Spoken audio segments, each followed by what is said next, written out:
आतंक शब्द जब एक्सपोज हो गई है कांग्रेस, तो इसके लिए माफी मांगे ताकि वो जो है ये हिंदू विरोधी जो छवि उसके देश में बन रखी है और जो घाव वो हिंदुओं को दे रहे हैं उससे कम से कम थोड़ा राहत तो मिले। ओके ओके, आपका क्या सवाल है? मैं आपसे भी सवाल है, तो आपका क्या सवाल है? खड़े होके कांग्रेस मानती है उसकी बयानबाजी से एजेंसियों को गलत दिशा मिली और जो आतंकवादी है जिन्होंने एक बम ब्लास्ट करा है वो अभी भी फ्री डोल रहे हैं? ओके ओके, आपके 2008 में सोनिया गांधी जी ने कहा था टेररिज्म का कोई रिलीजन नहीं होता है।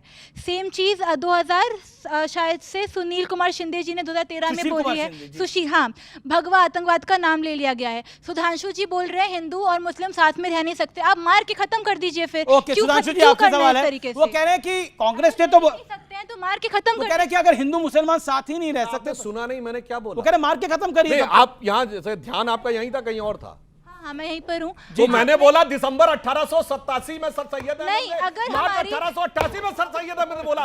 बेटा ध्यान दो, बोला क्या गया? I quoted Asim Munir. तो मैंने इनसे कहा कि जो फैक्ट है उसमें बात करिए भाई, आप दोष दूसरों को दे रहे हैं।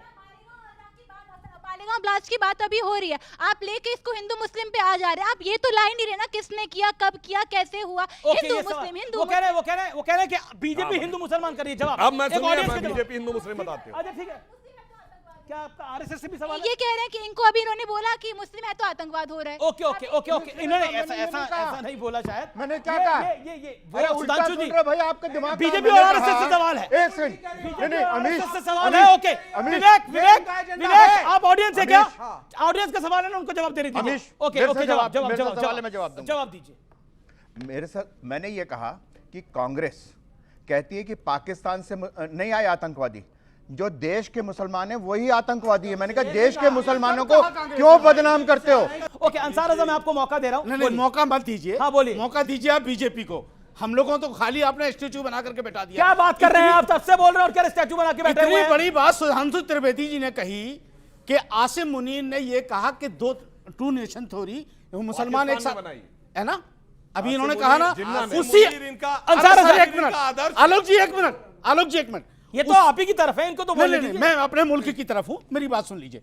जिस आसिफ मुनीर का ये बार बार जिक्र करते हैं, उसी आसिफ मुनीर को ट्रंप ने अपनी टेबल पे बिठा करके नाश्ता कराया। उसी ट्रंप ने जिसके लिए नारा लगाया अब की बार ट्रंप सरकार, अब की बार ट्रंप सरकार। क्यों भाई उसकी टेबल पे बैठने दिया? आप पूरे दुनिया के पॉपुलर लीडर हैं, वो कैसे जाकर के बैठ गया ट्रंप की? अच्छा ये बताइए एक बात। नहीं एक मिनट, सुधांशु त्रिवेदी, क्यों बैठ गया वो? बात हो ही गई है। उस आतंकवादी की हिम्मत कैसे हुई? अच्छा ठीक है, उस आतंकवादी की हिम्मत कैसे हुई? अब शांति रखिए, आपने बोल दिया अवस्थी जी। तो जवाब तो दो भाई। 10 सेकंड जवाब दे रहा हूं ना आपको। आरएसएस से नहीं चाहिए जवाब, बीजेपी से चाहिए। ठीक है, नहीं तो नवाज फाउंडेशन से भी नहीं चाहिए। बात ये कोई बात हुई यार? अभी पिछले 10 साल से लगातार ये कहा जाता रहा है कि चीन ने हमारी जमीन पे कब्जा कर लिया। तो जिसने MOU किया था सबसे पहले उसको करना चाहिए। वो वहां पे टेबल पे बैठ के साइन कर रहा था, जो कह रहा है कि भारत की जमीन पर चीन ने कब्जा कर लिया और आज तक मालूम नहीं वो है क्या। अच्छा ठीक है सुधांशु जी, क्योंकि डोनाल्ड ट्रंप की बात हो रही है, अंसार रज़ा ने भी आप ही से सवाल पूछा, इसलिए आपके पास आ रहा हूं। क्या आपको लगता है डोनाल्ड ट्रंप ने आपको मुश्किल में डाल दिया है? और जो कांग्रेस आरोप लगा रही थी कि पाकिस्तान के साथ जो सीज फायर हुआ है उसमें डोनाल्ड ट्रंप का हाथ है, क्या अब तो डील भी साइन नहीं हो पाई है? तो या तो वो सही था या तो ये सही है। मुझे इस समय दुनिया का एक कॉन्फ्लिक्ट बताइए जिसमें डोनाल्ड ट्रंप ने दावा ना किया हो कि मैंने सीज फायर करा दिया है। चलिए, कौन बनेगा करोड़पति वाला क्वेश्चन है, बताइए। क्या रशिया यूक्रेन में नहीं कहा है? क्या इजराइल हमास में नहीं कहा है? या कंबोडिया थाईलैंड के बीच में नहीं कहा है? भाई भारत पाकिस्तान के बीच में भी। और पूरी बात क्यों कहा? और क्यों ठीक है, सुनिए ट्रंप सरकार जब पता है कि वो झूठा है, तो जब पता है कि वो झूठा है, देखिए अंसार बाबू, अंसार रज़ा क्यों कहा आपकी बात?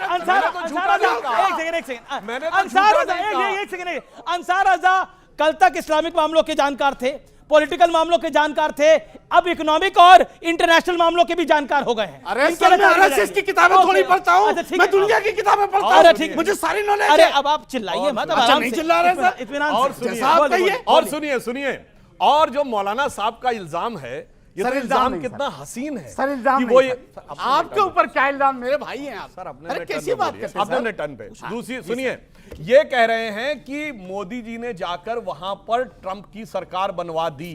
नहीं मैंने ये नहीं कहा तो आप ना, मैंने ये कहा शांति रखिए अब आप। नहीं आएगा, गलत है कैसे जा आप सकता पानी है? पीजिए, आवाज भी चलिए, नहीं निकल रही है उनके आपकी। लिए प्रचार किया, उनको लगा कि मोदी जी बोलेंगे तो अच्छा रहेगा। अरे तब बोल सब तो सही सुन है। तो लीजिए महाराज, अब सही है। 10 सेकंड साहब, 10 एक सेकंड और, पानी अब पीजिए सुनिए। आराम से बैठकर।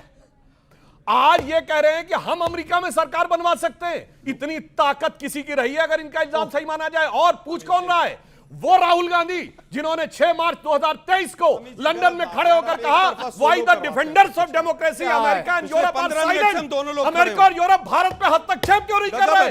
माई बाप उनको मानते हुए भारत पे हस्तक्षेप करने की बात करने वाले लोग आज ये कह रहे हैं। कोर्ट के साथ बोला 6 मार्च 2023 को राहुल गांधी ने जाके कहा। और आतंकवाद की बात करते हैं, आतंकवाद में 15 जुलाई 2011 को राहुल गांधी ने कहा आतंकवाद को पूर्णतः समाप्त करना संभव ही नहीं है। और मजाक कैसे बनाया जाता है आतंकवाद संबंधी घटनाओं की जांच का समझौता एक्सप्रेस। पहले कांग्रेस की सरकार भी कह रही थी कि ये उन्होंने कराया है, पाकिस्तान ने कराया। अचानक यू टर्न ले लिया सीमानंद के बयान पे और कहने लगे कि भारत हिंदू आतंकवाद की थ्योरी है, जबकि अंतरराष्ट्रीय एजेंसियां उसको भी मान रही थी। 26/11 इनकी सरकार कहती है हाफिज सईद ने कराया और इनके नेता कहते हैं आरएसएस ने कराया। मेरे बताओ भाई क्या ओके जवाब सही है? बोलो, ठीक है। मजाक बना के रखा हुआ हिंदू मुसलमान कौन कर रहा था 26/11 में? ठीक है आलोक साहब, भाई हम दोनों चुप रहे। ओके विवेक बोले या ओके विवेक श्रीवास्तव बोलिए उनसे बुलवाओ ना, अवस्थी जी साहब, विवेक अवस्थी जी से बुलवाओ। ओके विवेक जी बोलिए। यहां पे कांग्रेस के प्रवक्ता ने खड़े होकर के पूरी स्टैटिस्टिक्स गिना दी, कोर्ट के एक एक सबूत को गिनाया। और बेटे आपने बोला ना कि मार दो, कोई किसी को नहीं मारेगा, किसी के बाप का हिंदुस्तान नहीं है, ये सबका हिंदुस्तान है, सभी धर्मों का, सभी जातियों का। और अगर सर सैयद अहमद आपने ठीक बोला, लेकिन कांग्रेस पार्टी ने कभी 2 नेशन थ्योरी का समर्थन नहीं किया। अरे अपनी ये बोलते रहे, प्रस्ताव आप पारित सुने करने के नहीं, विभाजन को स्वीकार बिल्कुल किया। नहीं। जब एक्सेप्ट करा, पर जब एक्सेप्ट करा, समर्थन नहीं करा, एक्सेप्ट करा। जब हिंदू महासभा ने लेट्स बी लॉजिकल, ना मतलब 2 नेशन देशों का बंटवारा कांग्रेस ने एक्सेप्ट करा। चिन्ह पे उंगली उठाते हैं, कांग्रेस तो ने एक्सेप्ट आपको करा। हिंदू महासभा पंडित नेहरू को प्रधानमंत्री बनना था इसलिए एक्सेप्ट हुआ। बिल्कुल नहीं, संताली- गलत है। बिल्कुल हुआ, आप founding father बिल्कुल नहीं हुआ। कह सकते। आप तथ्यात्मक रूप से नेहरू गलत बोल 16 रहे साल जेल में हैं। नहीं, रहे। हिस्टोरिकली कौन रॉन्ग है यहाँ पर? है, हिस्टोरिकली रॉन्ग है। I'll tell you 10 what, किताबें I'll पढ़ tell you लीजिए। what. नहीं, you're 16 wrong in years, this. 16 Okay. years, Nehru Alok was in Sharma, jail. चलिए, कौन that is RSS not का my आदमी topic of जेल? debate. आप बताइए। उस पर हम एक I घंटा am डिबेट कर सकते हैं, challenging- लेकिन वो विषय नहीं है आज का। challenging मेरा निवेदन है, founding शांत होइए, fathers आलोक शर्मा का को आने second. दीजिए। अब ऑल इंडिया रेडियो के आर्काइव में जाइए, बहुत सारे सत्य और तथ्य मिलेंगे और आपका ज्ञानवर्धन होगा। ऑल इंडिया रेडियो के आर्काइव में जाइए। अभी जी मेरे से बात की है ना। नहीं, एक सेकंड, अवस्थी जी, एक सेकंड। आलोक शर्मा, मैं आपको कहता हूं जो कि क्या लोग आपके पंडित पास नेहरू की क्या जूती आपके की पास- धूल के बराबर नहीं है ना, वो लोग पंडित नेहरू पे सवाल उठाते ओके हैं। सुधांशु त्रिवेदी जवाब। पंडित नेहरू की जूती की धूल। जवाहरलाल नेहरू लेटर लिखते हैं अमेरिकन प्रेसिडेंट कैनेडी को, which was declassified by Kennedy Library 2010 on page number 9 and 7। आप नेहरू को बीच में लाए। आपने नेहरू को बीच में आप लाए। नेहरू को बीच में लाए यार। आप लाए नेहरू को बीच में। आपने उन्होंने बोला नेहरू ने नहीं कोई बोला था। लेकर आए। पंडित नेहरू की धूल के बराबर, पैर की धूल के बराबर भी कोई नहीं है। पंडित नेहरू ने 19 नवंबर मैंने कहा जो पैर की धूल के बराबर लगा नहीं है, वो सवाल- फिर चिल्लाने लगा। मैंने ये कहा। अच्छा ठीक है, आप 30 सेकंड बोलने दीजिए। आप मेरे स्टेटमेंट को क्यों तोड़ मरोड़ रहे हैं भाई? आपने जो बोला वही है। नहीं बोला ना नेहरू पे आप लेके आए। मैंने कहिए, कहा मैं कि- नेहरू वाली बात विड्रॉ करता हूं। आप अब क्या मैं आता हूं दोबारा मालेगांव। रिपीट बोलिए, दोबारा बोलिए, रिपीट withdraw करता हूं, मालेगांव में आता हूं। कि जो लोग नेहरू जी के जूते की धूल के बराबर नहीं हैं जी। वो नेहरू जी पे सवाल उठाते हैं। ओके हाँ बिल्कुल। एक मिनट। ओके, शांति। वो नेहरू जिसने 2 सितंबर 1946 को वेवेल के द्वारा शपथ ली, यूनियन जैक झंडे के नीचे अंतरिम सरकार के रूप में क्वीन की निष्ठा की शपथ लेने वाले की बराबरी करने वाले ये लोग कहने की बात कर रहे हैं। वो नेहरू जो 16 साल जेल में रहे, कैसे? अहमदनगर किले में। लेकिन उसके बाद भी सारी सरकार डरती है उनसे, नेहरू जी से। थे Glimpses of the world पूरे शो में history। नेहरू जी जेल में रह के करेंगे अभी। खानसामा भी था, कपड़े धोने के लिए भी थे, और इतने सुंदर आपस में संसद से संबंध थे लेकर यहाँ कि तक नेहरू जी से बहुत डर लगता है इनको। वो कह रहे हैं नेहरू जी से डर लगता है बीजेपी को। संसद में भी नेहरू अमित जी, शाह, नेहरू मोदी जी, जी नेहरू को, जी, सुधांशु त्रिवेदी यहाँ को भी डर नेहरू लगता है। जी, नेहरू जी, नेहरू जी, गजब है भाई। ठीक है। क्या शख्सियत थी वो, क्या आज भी डरते हैं उनसे। क्या शख्सियत है? अभी जाके देखिए माउंट बेटन के परिवार के साथ शिमला में गर्मी छुट्टी मनाते हुए, अभी नेट पे जाके देखिए। अरे भाई अरे सुनिए, मैं चैलेंज करके बोलने कहता हूं। के लिए बहुत कुछ ओके बोलूंगा ओके, मैं। रैपिड फायर राउंड में आते हैं। रैपिड फायर राउंड में एक लाइन आते हैं। मेरे पास जी, बहुत एक कुछ लाइन है में खत्म मोदी जी करिए। का। शांति। मैं फिर ये बोल रहा हूं,